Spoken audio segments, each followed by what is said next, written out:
अस्सलाम वालेकुम students, welcome to easy learning.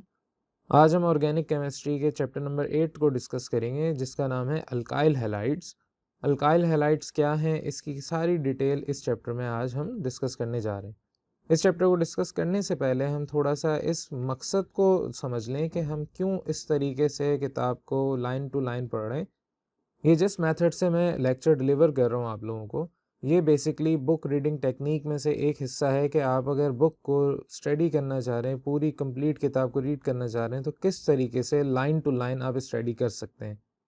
तो ये एक तरह से रीडिंग टेक्निक है। आप अगर इसको लाइन टू लाइन स्टडी करना चाहते हैं और किस तरीके से आपके पास ये पूरा चैप्टर लाइन टू लाइन आप एक दफ़ा रिवाइज कर सकते हैं, तो उसी बेस पे ये लेक्चर आपका डिज़ाइन किया गया है। यहाँ पर जो भी मैं आपसे बोल रहा हूँ, जो भी एक आपको सिनेरियो समझा रहा हूँ पढ़ाते वक्त, ये सारा आपके पास लाइन टू लाइन किताब के थ्रू किया जा रहा है। यानी कि आपके पास किताब पड़ी हुई है, आप उसे मेरा लेक्चर सुने और लाइन टू लाइन आप सिर्फ अपनी इस किताब को स्टडी करें, तो आपको महसूस नहीं होगा कि हम यहाँ पे बुक रीड कर रहे हैं। आपको लगेगा कि हम एक प्रॉपर क्लास में बैठे हैं, एक लेक्चर अटेंड कर रहे हैं। तो लेक्चर अटेंड कर रहे हैं या क्लास में बैठे हुए हैं, उसमें भी यही सारी टेक्निक इस्तेमाल की जा रही होती है। जो किताब में लिखा है उसको किस तरीके से आपने इंटरप्रिटेट करना है, ये सारी चीज़ें आपने इस लेक्चर के थ्रू समझनी है। और बुक रीडिंग टेक्निक के थ्रू ही आपको ये पढ़ाया जा रहा है। ये आपको, अगर आप एमकेट के स्टूडेंट या ईकेट के स्टूडेंट हैं, तो आपको ये लाजमी करना है। अगर आप इंटरमीडिएट के स्टूडेंट हैं, तब भी आपको ये करना है। जब आप रिवाइज़ कर रहे हो, पहली दफ़ा कोई चीज़ सीख रहे हैं, तब तो आप इसको इस तरह से नहीं अटेंड कर सकते, इस तरह से नहीं पढ़ सकते। लेकिन जब भी आप रिवाइज़ कर रहे होते हैं, आप अपनी किताब लेते हैं और इस तरीके से लाइन टू लाइन चीज़ों को रिवाइज़ करते हैं और एक पूरा सिनेरियो क्रिएट कर देते हैं। आप एक पूरी कहानी दिमाग में क्रिएट कर लेते हैं कि किस तरीके से इस टॉपिक को आपने समझना है।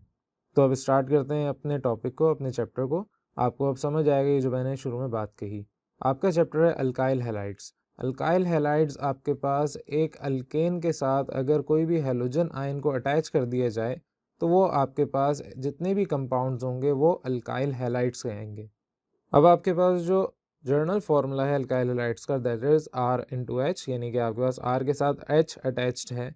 तो आपके पास यहाँ पर अल्काइल ग्रुप के साथ अगर हाइड्रोजन मौजूद है, उसमें से हाइड्रोजन निकाल दें और अपना हैलोजन आयन अटैच कर दें, तो आपके पास यहाँ पे अल्काइल हैलाइड बन जाएगा। आपको पता है R को हम अल्काइल ग्रुप कहते हैं। तो आपका अल्काइल ग्रुप जब भी हैलोजन के साथ अटैच होगा, चाहे वो क्लोरीन, ब्रोमीन, आयोडीन जो भी आपके पास हो, तो आपके पास एक जर्नल फार्मूला भी आता है जिसको हम इस तरीके से रिप्रेजेंट करते हैं। आपको पता है कि आपका अल्काइल कोई भी हो, उसके फॉर एग्जांपल यहाँ पे मैं बात कर रहा हूँ आपके इथाइल ग्रुप की, तो आपके पास C2H5, इसका जर्नल फार्मूला है CnH2n+1। ये अल्काइल ग्रुप है। इसके पास एक वैलेंसी खाली है, उसके साथ अगर हाइड्रोजन आ गया तो अल्केन बन गया, अगर आपके पास हैलोजन आ गया तो अल्काइल हैलाइड बन गया। अब हमारे पास जो क्लासिफिकेशन है अल्काइल हैलाइड की, उसके ऊपर बात करते हैं। क्लासिफिकेशन आपके पास की गई है 3 हिसाब से। आपके पास पहला है प्राइमरी अल्काइल हैलाइड, दूसरा सेकेंडरी और तीसरा टर्शरी अल्काइल हैलाइड्स। अब ये प्राइमरी, सेकेंडरी और टर्शरी अल्काइल हैलाइड जो भी हैं, ये डिपेंड करते हैं आपके काइंड ऑफ कार्बन एटम्स पे जिसके साथ हाइड्रोजन अटैच है। यानी कि अगर मैं प्राइमरी की बात करूँ तो मेरे पास जो पहला कार्बन है उसके साथ हाइड्रोजन अटैच्ड है। अगर सेकेंडरी की बात करूँ तो मेरे पास दूसरा कार्बन है, उसके साथ अटैच्ड है। यानी कि आपके पास इधर भी, इसके पास भी कार्बन है, इसके पास भी कार्बन है। और अगर टर्शरी की बात करूँ तो आपके पास इधर दूसरा कार्बन ही है, लेकिन आपके पास बाकी जितनी भी वैलेंसी हैं उन सब के पास भी अल्काइल ग्रुप ही अटैच्ड है।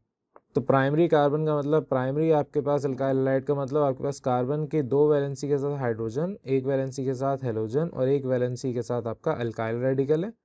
सेकेंडरी का मतलब आपके पास 2 अल्काइल रेडिकल्स हैं और टर्शरी का मतलब आपके पास 3 अल्काइल रेडिकल्स हैं। अब एग्जाम्पल के तौर पे आपके पास यहाँ पे प्राइमरी अल्काइल हैलाइड्स के क्लोरोइथेन एक एग्जाम्पल गिवन है, जिसको हम इथाइल क्लोराइड भी कहते हैं। आपके पास ये एक कार्बन है और इसके साथ 2 हाइड्रोजन अटैच्ड हैं, एक हैलोजन और एक alkyl radical, alkyl group attached है। बाकी इसी तरह से 2 क्लोरोप्रोपेन, इसको हम सेकेंडरी प्रोपाइल क्लोराइड भी कहते हैं।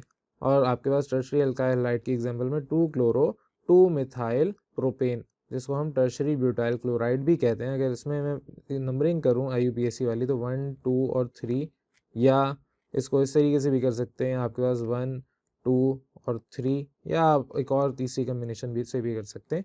तो बहरहाल आपके पास सेकेंड नंबर ऑफ कार्बन जो है, सेकेंड नंबर पे जो कार्बन है उसके साथ ही क्लोरीन अटैच्ड है और उसी सेकेंड कार्बन पे आपके पास एक मिथाइल रेडिकल भी अटैच्ड है। अगर मैं इस नंबरिंग को फॉलो कर रहा हूँ ये वाली, तो मेरे पास सेकंड नंबर पे एक अल्काइल और एक हैलोजन एटम अटैच्ड है। तो ये थी आपकी क्लासिफिकेशन ऑफ अल्काइल हैलाइड्स। अब इनका नॉमेनक्लेचर क्या है? अब इसका जो नॉमेनक्लेचर है उसके ऊपर हम बात करते हैं कि किस तरीके से इनका नाम रखा जाता है। अब जितने भी अल्काइल हैलाइड्स हैं उनके कॉमन नेम कुछ इस तरीके से हैं कि आप सबसे पहले उनका नाम लिखते हैं जो अल्काइल ग्रुप आपके पास हैलोजन के साथ अटैच्ड है, और उसके बाद आप नाम लिखते हैं अपने हैलाइड आयन का, जैसे कि आपके पास chlorine, bromine, iodine and so on. और आपके सेकेंडरी और टर्शरी अल्काइल हैलाइड्स के लिए प्रीफिक्स यूज़ किया जाता है, जैसे कि सेकेंडरी और टर्शरी, इस तरीके से। ये है कॉमन नेम लिखने का तरीका। अगर हम बात करें IUPAC नेम सिस्टम की, तो आपके पास सबसे पहले ये देखा जाता है कि आपके पास जो कार्बन एटम है उसका नंबर क्या है जिस पे आपके पास हैलोजन आयन अटैच्ड है, और वो आपके पास लोएस्ट पॉसिबल नंबर होना चाहिए, यानी कि आपके पास जितने करीब हैलोजन अटैच होगा किसी कार्बन के साथ और वो जितना छोटा नंबर होगा वो हम उस लिहाज से कंसीडर करेंगे। जैसे अभी पीछे मैंने आपसे डिस्कस किया कि आप अपने 1, 2 और 3 अगर टर्शरी ब्यूटाइल के ऊपर लिख रहे थे नंबरिंग, तो आपके पास 2 उस पे क्लोरीन आ रहा था, और उस लिहाज से देखा जाए तो आपके पास सेकंड पे ही क्लोरीन अटैच हो सकता था, लेकिन आपके पास यहाँ पे अगर कभी भी सिचुएशन आए तो हम लोएस्ट पॉसिबल नंबर सेलेक्ट करते हैं, और इन कंपाउंड्स को आप हैलो अल्केन्स कहते हैं। अब कुछ यहाँ पे आपके पास स्ट्रक्चर फार्मूलाज हैं जिनके कॉमन नेम और IUPAC नेम गिवन है, जैसे कि पहला वाला आपके पास यहाँ पर मिथाइल क्लोराइड इसका कॉमन नेम है और IUPAC नेम इसका क्लोरोमीथेन। इसी तरीके से इथाइल ब्रोमाइड और ब्रोमो इथेन। अब क्योंकि ये ब्रोमो इथेन आपका प्राइमरी एल्काइल हैलाइड है तो इसलिए यहाँ पे ब्रैकेट में 1 और ये डिग्री का सिंबल। इसी तरीके से थर्ड आपके पास प्रोपाइल आयोडाइड, और ये 1 आयोडो प्रोपेन। 1 इसलिए क्योंकि अगर आप इसकी नंबरिंग करें तो फर्स्ट कार्बन के साथ आपका आयोडाइड अटैच्ड है, और आपके पास ये भी प्राइमरी अल्काइल हैलाइड है इसलिए 1 और उसके बाद डिग्री का सिंबल। चौथी एग्जांपल यहाँ पर आपको गिवन है आइसोप्रोपाइल ब्रोमाइड या सेकेंडरी प्रोपाइल ब्रोमाइड। आपके पास यहाँ पर इसका जो IUPAC नेम होगा वो 2 ब्रोमो प्रोपेन होगा, क्योंकि आपके पास यहाँ पे सेकंड नंबर पे ब्रोमीन अटैच्ड है। और बाकी भी आपके पास इसी तरीके से कुछ एग्जांपल्स गिवन है कि आपके पास क्या इनके कॉमन नेम और क्या इनके IUPAC नेम होंगे। अब ये प्रिपेयर किस तरह किया जाता है, इसकी प्रिपरेशन क्या है, उसके ऊपर डिटेल में बात करते हैं। अगर आप अपने अल्कोहल से प्रिपेयर करवाना चाह रहे हैं अल्काइल हैलाइड को, तो आपके पास अल्कोहल में जो OH आयन अटैच्ड होता है इसको रिप्लेस किया जाता है बाय एन हैलोजन एटम, और ये आपके पास रिएक्शन तब होगा जब भी आप अपने हैलोजन एसिड जैसे कि HCl हो गया या और कोई एसिड जिसमें आपके पास हाइड्रोजन के साथ कोई भी हैलोजन आयन अटैच्ड है, तो उनके साथ रिएक्ट करवा के आप अपने अल्कोहल को कन्वर्ट कर सकते हैं अल्काइल हैलाइड में। अब आपके पास यहाँ पे हैलोजन एसिड्स जैसे कि आपके ये भी कंसीडर किए जा सकते हैं, रेजेंट्स आपके पास इसको कहा जाता है, ये सारे आप इसको यूज़ कर सकते हैं to prepare your alkyl halide from alcohols. तो पहली यहाँ पे आपको एग्जांपल गिवन है, एक आपके पास इथाइल अल्कोहल है, उसके साथ आप अपने हाइड्रोजन ब्रोमाइड को रिएक्ट करवाएंगे तो आपको इथाइल ब्रोमाइड मिल जाएगा, अल्काइल हैलाइड मिल गया, और साथ में आपको वाटर मिल जाएगा। और अगर आप अपने प्राइमरी प्रोपाइल अल्कोहल के साथ थायोनाइल क्लोराइड अटैच करवाना चाह रहे हैं, इससे रिएक्ट करवाना चाह रहे हैं in the presence of pyridine, तो आपको यहाँ पर ये रिजल्ट मिलेगा, ये प्रोडक्ट मिलेगा, आपको प्रोपाइल क्लोराइड या 1 क्लोरोप्रोपेन मिलेगा, साथ में सल्फर डाइऑक्साइड और HCl हाइड्रोक्लोरिक एसिड मिल जाएगा। और इसी तरीके से अगर आप अपने ब्यूटाइल अल्कोहल को, टर्शरी ब्यूटाइल अल्कोहल को रिएक्ट करवा रहे हैं HCl के साथ, तो आपको alkyl halide tertiary butyl chloride मिलेगा और साथ में वाटर मिलेगा। तो ये आपके पास थी प्रिपरेशन फ्रॉम अल्कोहल। अब सेकंड पे बात करते हैं फ्रॉम अल्कीन्स, कि आप अगर प्रिपरेशन करवाना चाह रहे हैं अल्काइल हैलाइड की फ्रॉम अल्कीन्स तो क्या करेंगे। आपको यहाँ पर भी उसी तरीके से अपने अल्कीन को रिएक्ट करवाना पड़ेगा हैलोजन एसिड के साथ, तो आपके पास ये जो डबल बॉन्ड है ये ब्रेक हो जाएगा, ज़ाहिर है कार्बन के ऊपर भी एक बॉन्ड है और इस वाले कार्बन के ऊपर भी दूसरा बॉन्ड है, इन्होंने आपस में इस बॉन्ड को यूज़ करके डबल बॉन्ड बनाया हुआ था सिंगल बॉन्ड के बजाय। तो ये आपका जो हाइड्रोजन है ये एक के पास आएगा और आपके पास जो क्लोरीन है ये दूसरे के पास जाएगा। तो यहाँ पे आपके पास जो क्लोरीन है वो इस सेकंड कार्बन के पास आ गया और जो हाइड्रोजन है वो फर्स्ट कार्बन के पास आ गया, और आपको यहाँ पे 2 क्लोरोप्रोपेन मिल गया। और सिमिलरली आपके पास अल्केन्स हैं कि अल्केन्स अगर हों उनमें से किस तरीके से आप अल्काइल हैलाइड बनाएंगे, तो ये बात हमने शुरू में ही डिस्कस कर ली थी कि आपके पास अगर कोई भी अल्केन है उसके साथ आप अपने हैलोजन को रिएक्ट करवाएंगे और आपके पास बदले में अल्काइल हैलाइड मिल जाएगा। तो अगर मैं फॉर एग्जांपल मीथेन की बात करूं, उसके साथ अगर मैं हैलोजन ऐड करवा रहा हूँ, इस प्रोसेस को आप कहते हैं हैलोजिनेशन, और फिर आपके पास यहाँ पर एक तरह से अल्काइल हैलाइड मिल गया और आपको हैलोजन एसिड मिल गया। ये थी प्रिपरेशन ऑफ अल्काइल हैलाइड्स। अब इनके रिएक्शंस के ऊपर बात करते हैं। आपके जो रिएक्शंस हैं अल्काइल हैलाइड के, ये आपके बहुत सारी वैरायटी ऑफ प्रोडक्ट्स निकालते हैं, बहुत सारी वैरायटी ऑफ रिएक्शंस करते हैं। और आपके पास यहाँ पर ये दो मेन बेसिक टाइप पे डिवाइड किए गए। वैसे तो तीन यहाँ पर टाइप्स हमने डिस्कस करनी है, लेकिन आपके जो मेन दो हैं वो यहाँ पर रिएक्शन के थ्रू आपको समझाने। तो अब आपने तीन यहाँ पर मज़ीद टॉपिक समझने, जिसमें से आपके दो रिएक्शन बहुत इंपॉर्टेंट है। न्यूक्लियोफिलिक सब्स्टिट्यूशन रिएक्शन, जिसको हम एसन रिएक्शन भी कहते हैं। दूसरा रिएक्शन आपके पास है एलिमिनेशन रिएक्शन। ये दोनों ऑलमोस्ट सेम है, इनका कॉन्सेप्ट बस आपको समझना है। और तीसरा आपके पास के Grignard's reagent, formation of Grignard's reagent किस तरह से की जाती है और उसकी एप्लीकेशन क्या है। तो पहले हम अपने चलते हैं न्यूक्लियोफिलिक सब्स्टिट्यूशन रिएक्शन पे। न्यूक्लियोफिलिक सब्स्टिट्यूशन रिएक्शन, जिसको हम एसन रिएक्शन भी कहते हैं। एस का मतलब आपका सब्स्टिट्यूशन और एन का मतलब न्यूक्लियोफिलिक। अब इन रिएक्शंस के अंदर एक न्यूक्लियोफाइल, ये न्यूक्लियोफाइल है, आपके पास रिप्रेजेंट किया जाता है इस तरीके से। ये इंतहाई इलेक्ट्रोनेगेटिव आयन होता है और ये सब्स्टिट्यूट कर देता है आपके हेलोजन एटम को फ्रॉम अल्काइल हैलाइड।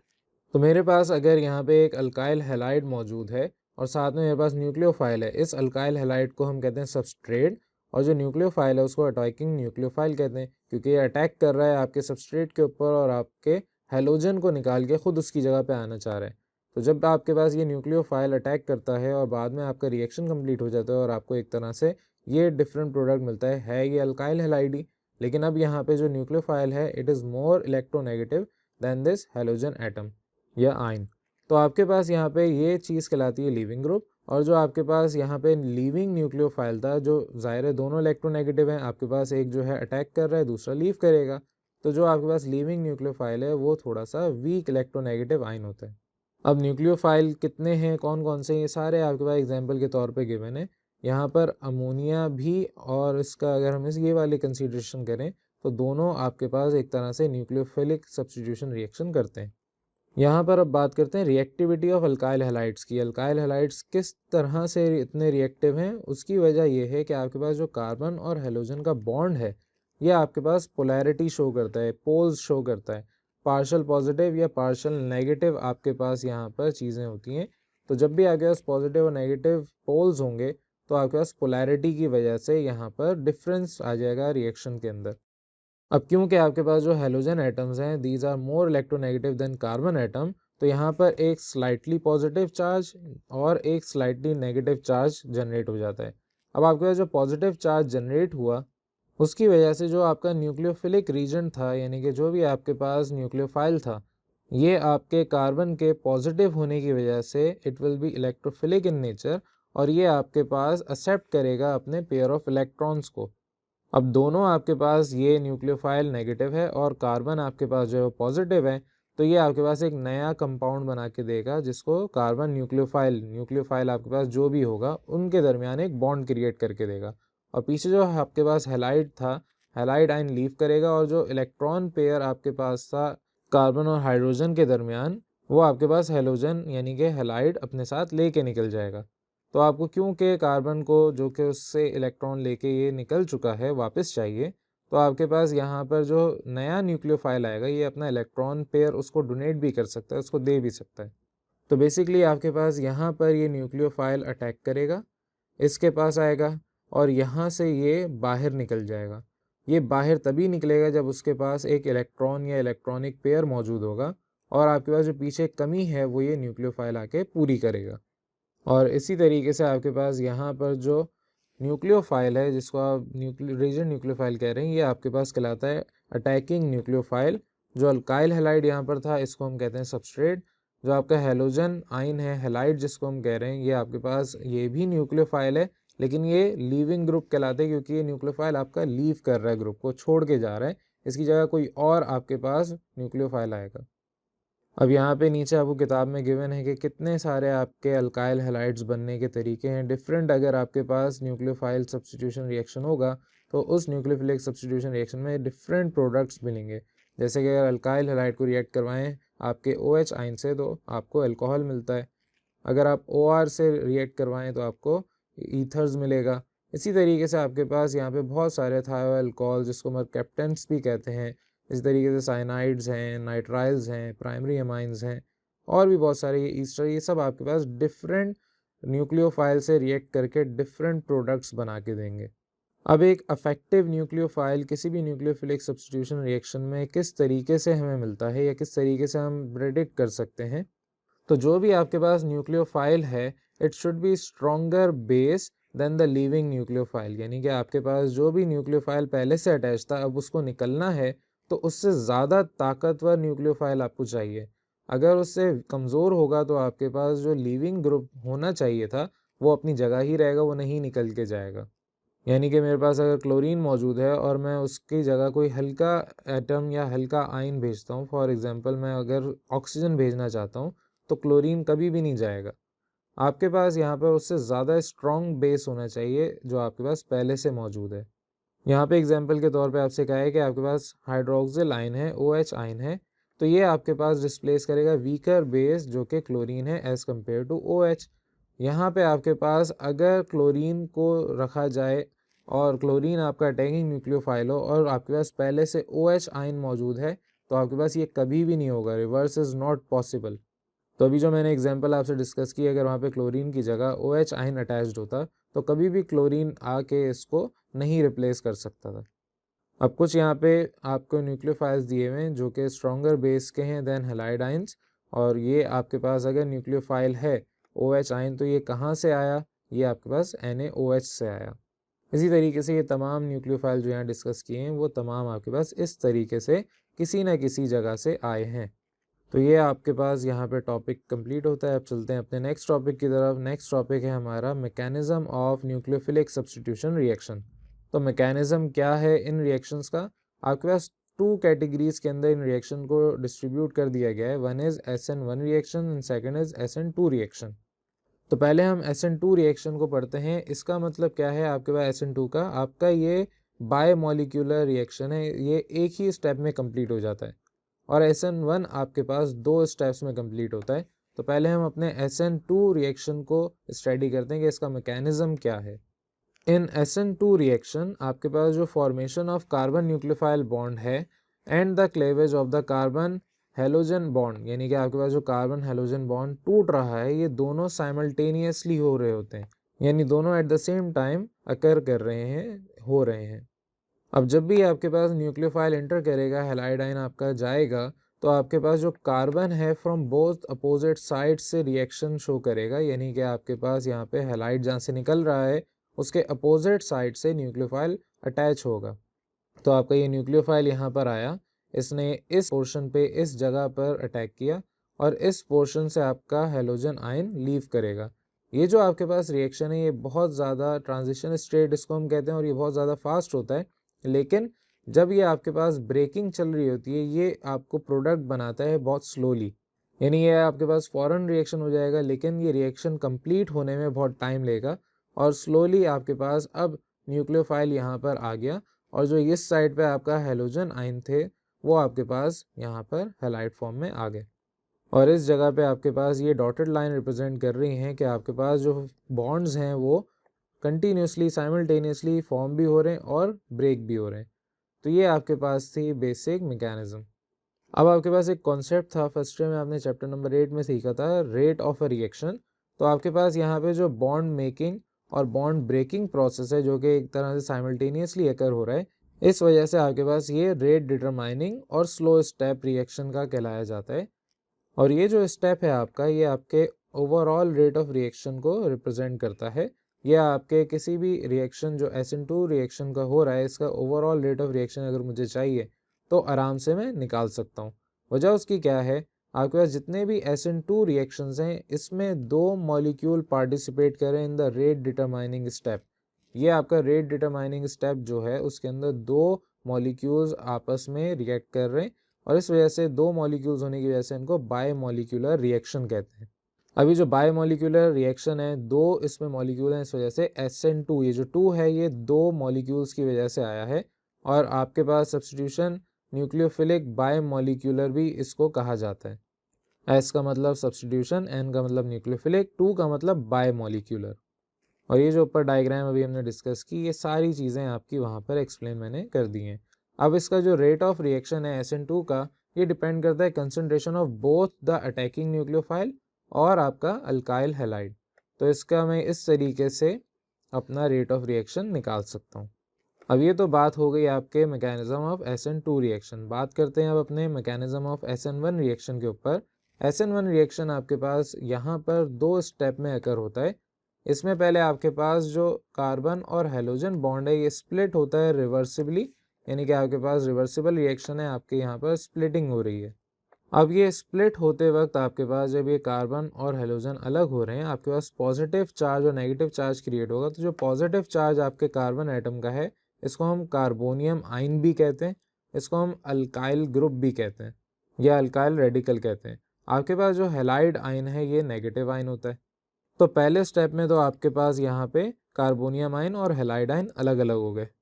अब सेकंड स्टेप में आपके पास जो अटैकिंग न्यूक्लियोफाइल है, ये जो आपका न्यूक्लियोफाइल है, ये अटैक करने आएगा और ये अटैक करेगा आपके पॉजिटिवली चार्ज आयन, जिसको कार्बोनियम आयन हम कह रहे हैं, ताकि हमें फाइनल अपना जो भी हमारा कार्बन न्यूक्लियोफिलिक बॉन्ड बनेगा वो हमें सेकंड स्टेप में मिल जाए।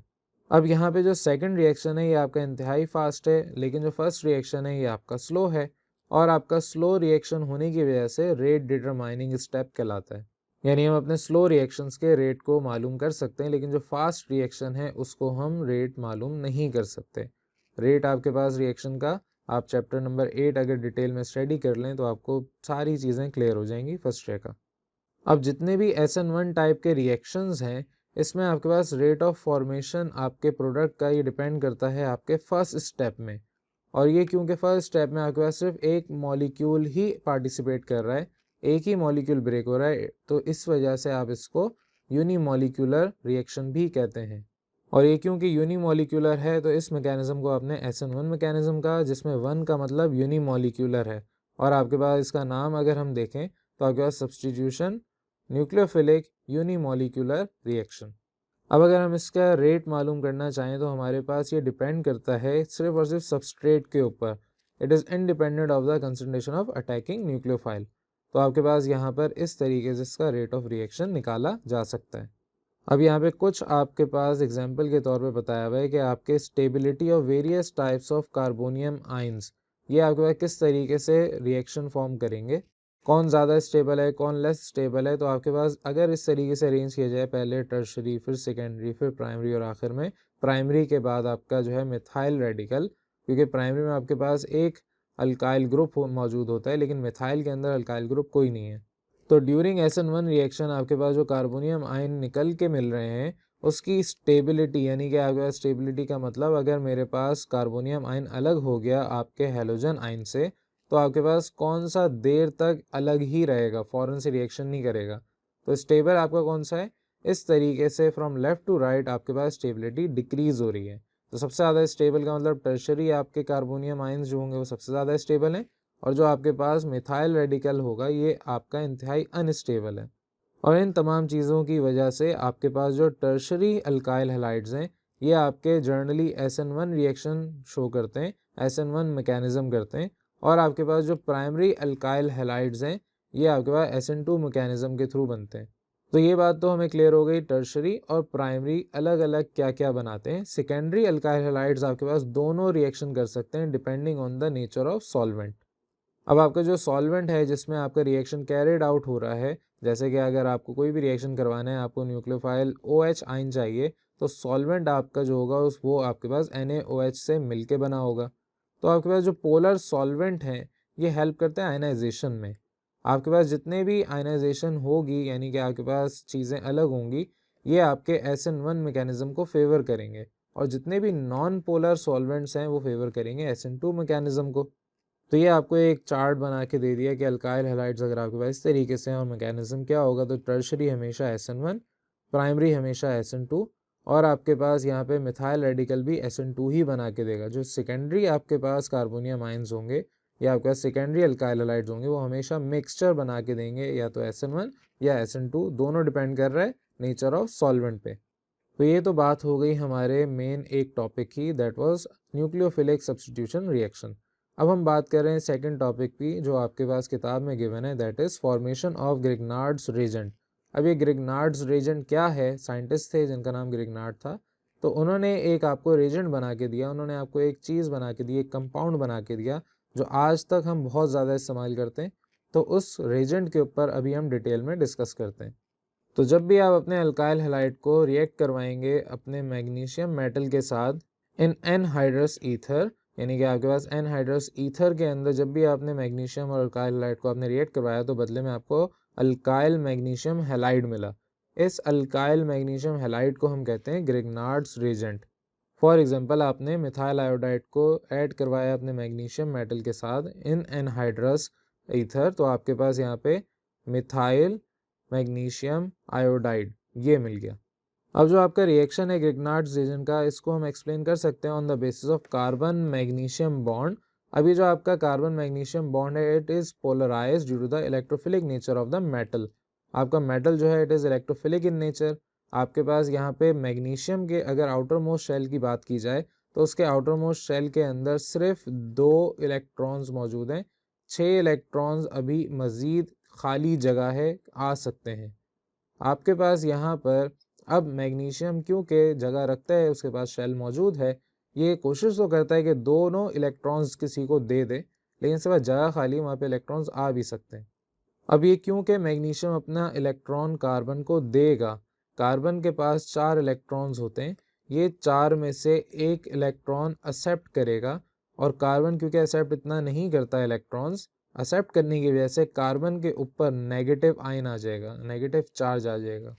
तो क्योंकि आपके पास मैग्नीशियम अपने इलेक्ट्रॉन को देगा, आपके पास कार्बन पार्शियल नेगेटिव चार्ज हो जाएगा।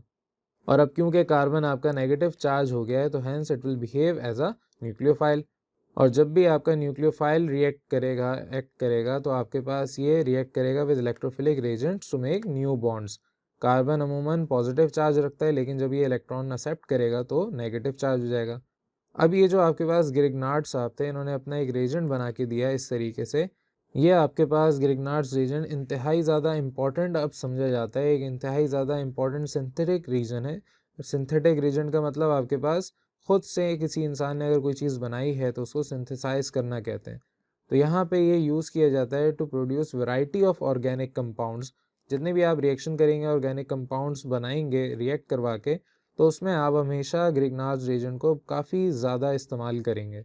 अब कुछ इंपॉर्टेंट एग्जांपल्स यहाँ पे ग्रिग्नार्ड्स रिएजेंट्स के हवाले से गिवन है हमें, वन बाय वन हम उन्हें डिस्कस करते हैं। नंबर 1 जैसे कि यहाँ पर गिवन है कि आपके पास हाइड्रोलिसिस अगर की जाए ग्रिग्नार्ड्स रिएजेंट की टू फॉर्म अल्केन, तो मैं यहाँ पर सिर्फ आपको जल्दी से पूरा मैकेनिज्म समझाऊंगा शॉर्ट करके, लेकिन आपकी जो एग्जांपल है ये आपने साथ साथ उसको खुद समझना है। तो जब भी मेरे पास ग्रिग्नार्ड्स रिएजेंट होगा, इसमें अगर मैं हाइड्रोलिसिस करवा रहा हूँ यानी वाटर का एडिशन करवा रहा हूँ, तो आपका ये जो अल्काइल रेडिकल है ये इस हाइड्रोजन के साथ अटैच होगा और ये जो आपके पास OH आयन है ये उसकी जगह रिप्लेस हो जाएगा। आपके पास इस तरीके से अल्केन मिल गया और आपके पास मैग्नीशियम का जो बॉन्ड था, हाइड्रोजन तो अपने साथ ही था, साथ में आपको OH आयन भी अटैच करके मिल गया। एग्जाम्पल के तौर पे आपको ये गिवन है कि मीथेन किस तरह हमने बनाया। इसी तरीके से अपने सेकंड रिएक्शन की बात करें, अगर अल्कोहल से हमें फॉर्म करना है अपने अल्केन्स को, तो रिएक्शन विद अल्कोहल किस तरह से हम करेंगे। यहाँ पे अगर मेरे पास ग्रिग्नार्ड्स रिएजेंट है, यानी कि अगर आप for example ethyl magnesium chloride की बात करें, आप अपने अल्कोहल को रिएक्ट करवाएंगे, तो आपका ये जो अल्काइल रेडिकल है जो न्यूक्लियोफाइल के तौर पर एक्ट कर रहा है, ये आपका अटैच होगा इस अल्कोहल ग्रुप के हाइड्रोजन के साथ, क्योंकि आपके पास हाइड्रोजन पार्शियल पॉजिटिव ऑक्सीजन की वजह से, और आपके पास ये रिएक्ट करके सब्स्टिट्यूट करके अपने अलग कर देगा हाइड्रोजन को और आपके पास एक अल्केन रेडिकल, अल्केन ग्रुप मिल जाएगा। और जो आपके पास पीछे बॉन्ड बचा वो आपके OR बना लेगा, यानी ये जो पीछे OR बचा था ये इस R की जगह आके अपनी खाली जगह को पूरा कर देगा। तो एग्जाम्पल के तौर पे आपके पास ये आपका इथाइल रेडिकल है, ये इस हाइड्रोजन के साथ मिलके इथेन बन गया और पीछे जो आपके पास बॉन्ड खाली हुआ इसकी जगह पर वो आपके पास ये पूरा पोर्शन उठ के यहाँ पर आ गया। ये था आपका अगर अल्कोहल से आपको अपने एल्केन्स बनाने हैं by using Grignard's reagent. Third अब टाइप पे बात करते हैं, that is reaction with ammonia. Ammonia आपके पास जब भी होगा अल्केन आपने उसमें से बनाना है। सिंपल आप अपने रेजेंट को रिएक्ट करवाएंगे अमोनिया के साथ, तो जो आपका अल्काइल रेडिकल है ये इस अमोनिया के एक हाइड्रोजन के साथ मिलके अल्केन बनाएगा, और पीछे आपके पास ये जो अमोनिया से NH2 एक ग्रुप रह गया, ये उस जगह पे जाके बॉन्ड को फिल करेगा और पीछे आपको अल्केन्स बना के दे देगा।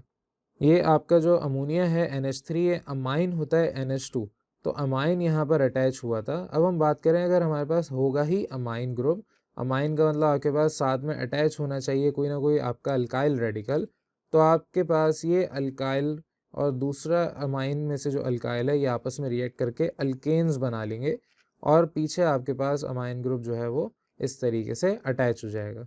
एग्जाम्पल के तौर पे यहाँ पे आपको मिथाइल मैग्नीशियम आयोडाइड और उसके साथ रिएक्ट करवा के दिया हुआ है मिथाइल अमाइन, तो पीछे आपके पास रिएक्शन के बाद आपको इथेन मिलेगा और इस तरीके से ये ग्रिग्नार्ड्स रीजेंट चेंज हो जाएगा।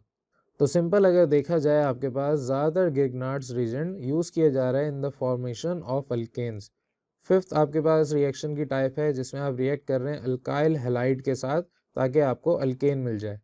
तो यहाँ पे भी उसी तरीके से आपके पास अगर अल्काइल रेडिकल है ये इस अल्काइल रेडिकल के साथ अटैच होगा आपके अल्काइल हैलाइड के और अल्केन्स बना के देगा, और जो बॉन्ड पीछे खाली रहेगा क्योंकि ये भी न्यूक्लियोफाइल की तरह एक्ट कर रहा है, ये भी न्यूक्लियोफाइल की तरह एक्ट कर रहा है, तो पीछे आपके पास ये निकल के आपको मैग्नीशियम क्लोराइड, फॉर एग्जांपल अगर हेलोजन क्लोराइड है तो आपके पास मैग्नीशियम क्लोराइड या कोई भी आपके पास दूसरा हैलाइड आयन मिल जाएगा।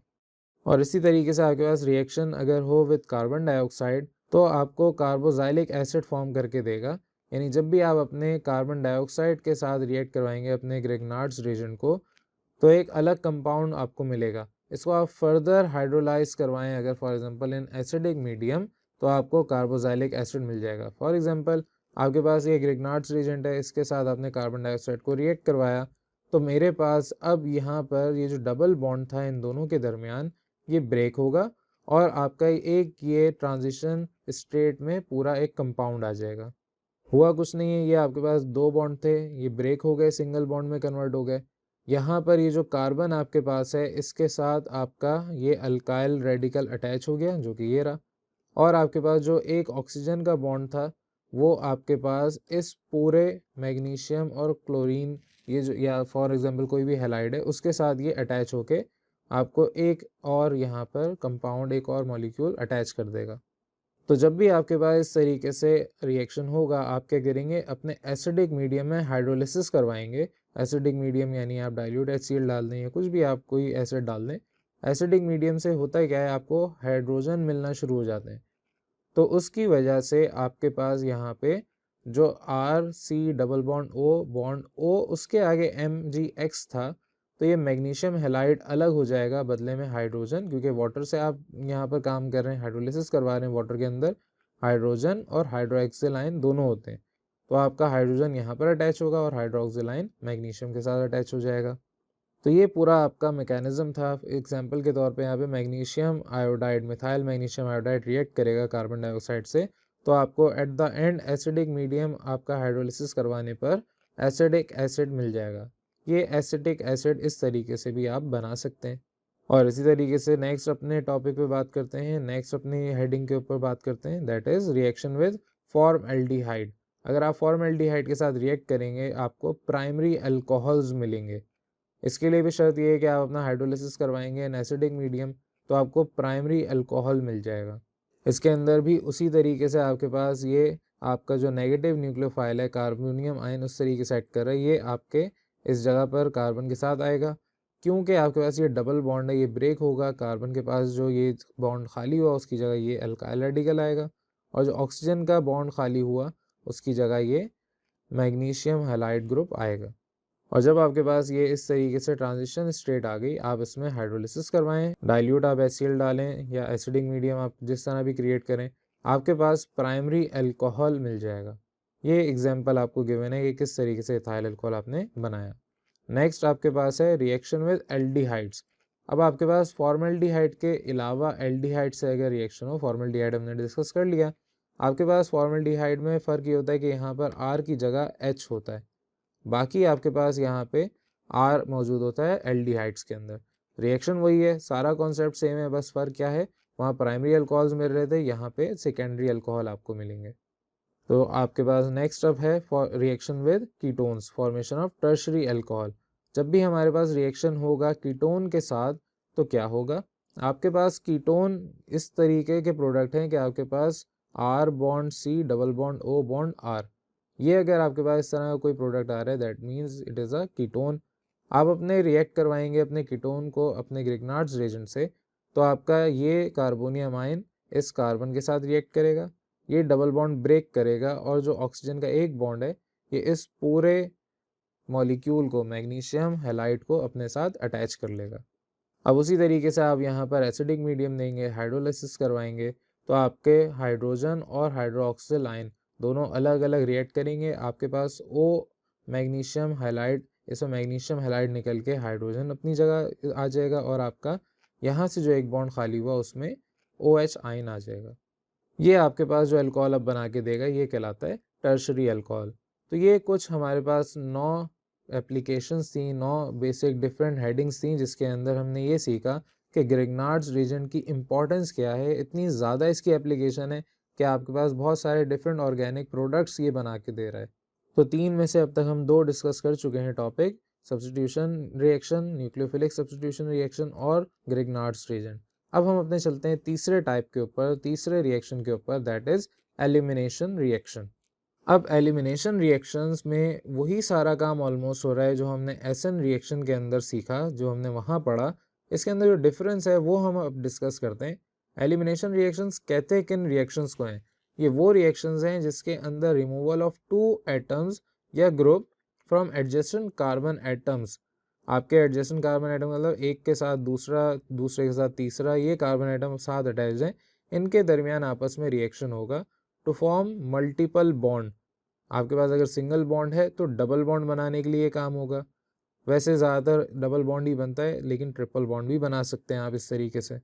तो यहाँ पे एग्जाम्पल के तौर पे आपको बताया है कि जब भी अल्काइल हैलाइड को गर्म करेंगे विद अल्कोहलिक पोटैश, यानी कि आपके पास पोटेशियम हाइड्रोक्साइड है, ये अल्कोहलिक नेचर रखता है, इसको अल्कोहलिक पोटैश भी कहते हैं। आपके पास इसकी वजह से एक हैलोजन एसिड एलिमिनेट हो जाएगा आपके अल्कीन्स में से।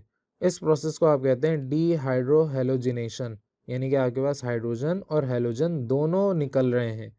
तो फॉर एग्जांपल आपके पास अगर इथाइल क्लोराइड मौजूद है, इसके साथ आपने पोटेशियम हाइड्रोक्साइड को रिएक्ट करवाया, आपके पास यहाँ पर अब क्लोरीन और हाइड्रोजन अलग अलग हो गए और आपके इस तरीके से इथीन मिला, साथ में आपके पास पोटेशियम क्लोराइड और वाटर, ये आपको 2 बाय प्रोडक्ट्स मिल गए।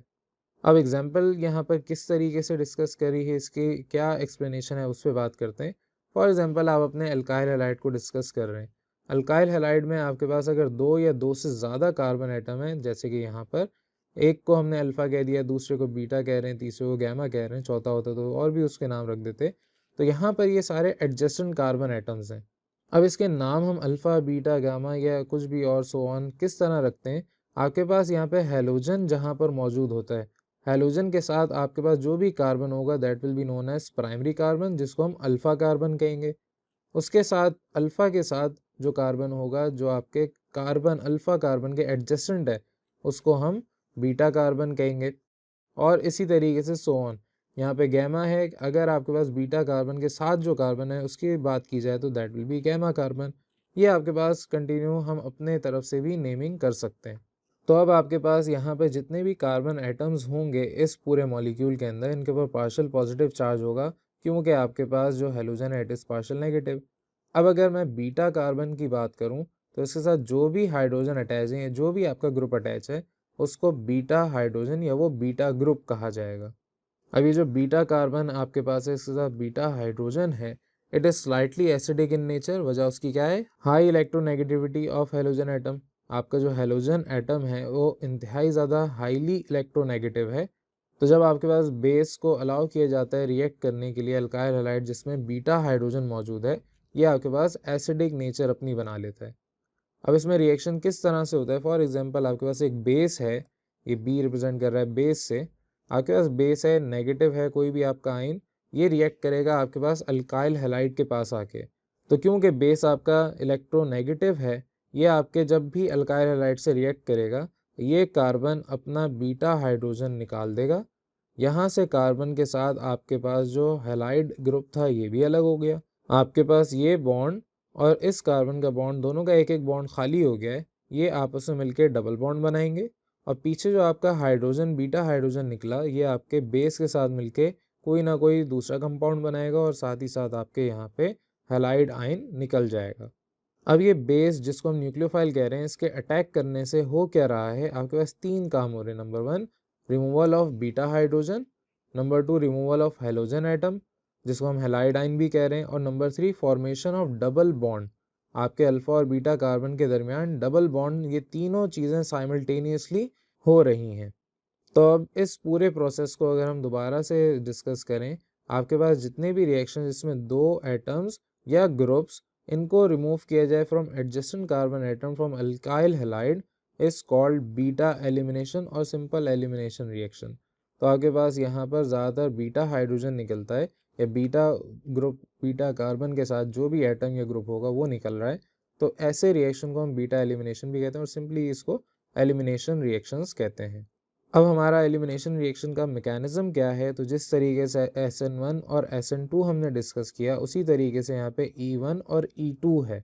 दोनों का कॉन्सेप्ट ऑलमोस्ट सेम ही है। आपके पास elimination reaction between alkyl halide and strong base ये अगर होते हैं इन दो मैकेनिज्म के थ्रू, जिसको हम बायोमोलिकुलर एलिमिनेशन जिसको E2 रिएक्शन कहते हैं और यूनिमोलिकुलर एलिमिनेशन जिसको E1 रिएक्शंस कहते हैं। अब इनको वन बाय वन डिस्कस करते हैं, हमारे चैप्टर का लास्ट टॉपिक है। आपके पास बायोमोलिकुलर एलिमिनेशन रिएक्शन क्या है, E2 रिएक्शंस आपके पास क्या हैं। ये वो रिएक्शंस हैं जिसके अंदर सबस्ट्रेट जो कि अल्काइल हैलाइड है ये आपके पास, और मज़ीद न्यूक्लियोफिलिक अटैकिंग आपके पास न्यूक्लियोफाइल है या base such as OH ion, ये सारे आपके पास इन्वॉल्व होते हैं in rate determining step. Rate determining step का मतलब जो आपके पास स्लो स्टेप था जिसमें आपके पास रिएक्शन चेंज हो रहा था। तो ऐसे एलिमिनेशन रिएक्शन को आप बायोमोलिकुलर एलिमिनेशन या E2 रिएक्शन कहते हैं। यानी कि वो एलिमिनेशन रिएक्शन जिसके अंदर सबस्ट्रेट जिसको हम अल्काइल हैलाइड कह रहे हैं या आपका जो दूसरा अटैकिंग न्यूक्लियोफाइल है, ये दोनों एट अ टाइम रिएक्ट कर रहे हैं और आपको कोई ना कोई प्रोडक्ट बना के दे रहे हैं। तो यहाँ पे for example reaction of primary alkyl halide या आपके जर्नली E2 रिएक्शंस बनाते हैं। किस तरीके से, आपके पास अगर कोई ये प्राइमरी अल्काइल हैलाइड गिवन है इस तरह से और आपका OH आयन ये बेस रिएक्ट करने आ रहा है, तो आपके पास ये जो बीटा कार्बन है इसका हाइड्रोजन बेस के साथ रिएक्ट करेगा और यहाँ पे जो आपका हैलाइड आयन है ये अलग हो जाएगा। दोनों के जो बॉन्ड आपके पास खाली हुए ये आपके पास डबल बॉन्ड में कन्वर्ट होंगे, साथ ही साथ आपको वाटर मिलेगा और आपका हैलाइड आयन अलग हो जाएगा। अब क्योंकि ये पूरा रिएक्शन वन स्टेप के अंदर हो रहा है, ऐसे वन स्टेप रिएक्शन को आप रेट डिटरमाइनिंग स्टेप भी कहते हैं। और according to law of mass action जो कि आपने चैप्टर 6 फर्स्ट ईयर में पढ़ा था, इसके मुताबिक आपके पास जो रेट ऑफ रिएक्शन आएगा that will be the product of concentration of both the reactants. आपके पास के जो है it is the specific rate constant और आपके ये रिप्रेजेंट कर रहा है कंसंट्रेशन ऑफ द स्पीशीज, जिसकी यूनिट आपके पास ये है। तो जितने भी ऐसे रिएक्शंस हैं जिसके अंदर रेट डिटरमाइनिंग स्टेप आपके पास दो concentration of molecules different molecules की हो, तो वो आपके पास बायोमोलिकुलर एलिमिनेशन या E2 रिएक्शंस कहलाते हैं। अब ये बात तो हो गई आपके E2 रिएक्शंस के लिए। अब हम बात करते हैं यूनिमोलिकुलर रिएक्शंस की। यूनिमोलिकुलर एलिमिनेशन रिएक्शन क्या है, जिस तरह SN1 रिएक्शन था उसी तरह से E1 रिएक्शन है। आपके पास इस यूनिमोलिकुलर यानी कि एलिमिनेशन रिएक्शन के अंदर सिर्फ सबस्ट्रेट इन्वॉल्व होता है in the rate determining step. तो जब भी इस तरह का कोई आपके पास रिएक्शन होगा तो उनको हम यूनिमोलिकुलर या एलिमिनेशन E1 रिएक्शन कहेंगे। अब ज़्यादातर आपके पास टर्शरी अल्काइल हैलाइड्स इस तरीके से रिएक्शन करते हैं। तो पहला स्टेप अगर हमारे पास यहाँ पे डिस्कस करें, फॉर्मेशन ऑफ कार्बोनियम आयन सबसे पहले होगी। आप अपने टर्शरी अल्काइल हैलाइड को स्लोली रिएक्शन यहाँ पर ये प्रोसीड होगा, रिवर्सिबल रिएक्शन होगा। यहाँ पे आपके पास कार्बोनियम आयन जनरेट होगा और आपका हैलाइड आयन अलग हो जाएगा। तो फर्स्ट स्टेप में तो आपके पास यहाँ पे स्लोली एंड रिवर्सली भी आयनाइजेशन हुई आपके कार्बोनियम आयन की और हैलाइड आयन की। सेकंड स्टेप में आपके पास फॉर्मेशन ऑफ डबल बॉन्ड होगा। इसमें आपके पास जो अटैकिंग बेस है फॉर एग्जांपल OH, ये आपके एक प्रोटॉन यानी हाइड्रोजन आयन को रिमूव करेगा फ्रॉम बीटा कार्बन और आपके पास साइमल्टेनियसली फॉर्मेशन करेगा डबल बॉन्ड की between alpha and beta carbon और आपके पास इस तरीके से अल्कीन बनेगा। ये रिएक्शन इंतहाई फास्ट होगा। आपके पास पहले से ही यहाँ पे एक बॉन्ड खाली है, ये आपके हाइड्रोजन को निकाल के डबल बॉन्ड में कन्वर्ट करेगा और ख़ुद आपके पास वाटर बाय प्रोडक्ट बना के निकल जाएगा। अब क्योंकि ये आपके पास सेकंड स्टेप बहुत फास्ट स्टेप होता है और ये आपका रेट डिटरमाइनिंग स्टेप नहीं हो सकता है, इस वजह से according to law of mass action आपके पास सिर्फ जो फर्स्ट स्टेप में सबस्ट्रेट है उसकी कंसंट्रेशन से ही आप अपने रेट ऑफ रिएक्शन को डिटरमाइन कर सकते हैं। अब क्योंकि रेट ऑफ रिएक्शन आपका यहाँ पर डिपेंड कर रहा है सिर्फ और सिर्फ concentration of only one molecule, इस वजह से आपको इसको यूनिमॉलिक्यूलर एलिमिनेशन E1 रिएक्शन भी कह सकते हैं।